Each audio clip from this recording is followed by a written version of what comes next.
մեր անհայտ կորած հերոսների ու նրանց ընտանիքների համար։ Սիրելիներս,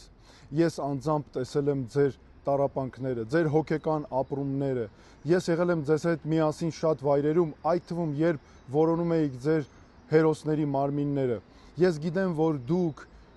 ձեր հերոսները զգում եք դավաճանված։ Ես չգիտեմ այս իշխանությունը ինչ է թաքցնում, ինչ է արել այս պահին, բայց ես խոստանում եմ ձեզ ամեն ինչ բացահայտել, ես ամեն ինչ անելու եմ, որ դուք ունենաք բոլոր տեղեկությունները։ Մենք բացահայտելու ենք 2020 թվականի 44-օրյա պատերազմի ազգային ժողովի քննիչ հանձնաժողովի զեկույցը, որ այդպես էլ չհրապարակվեց։ Դուք պետք է ամեն ինչ իմանաք։ Դուք պետք է լինեք մեր հասարակությունում ամենահարգված ու գնահատված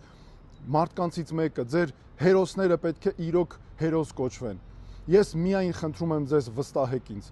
Հունիսի 7-ին ձեր քվեով վստահեք ինձ, տվեք ինձ այդ հնարավորությունը, դուք ինձ գիտեք, ես ինչ ասում եմ, դա էլ անում եմ։ Սա լինելու է միանշանակ արված գործ, սա պետք է մեր ժողովրդի եւ մեր պետության համար։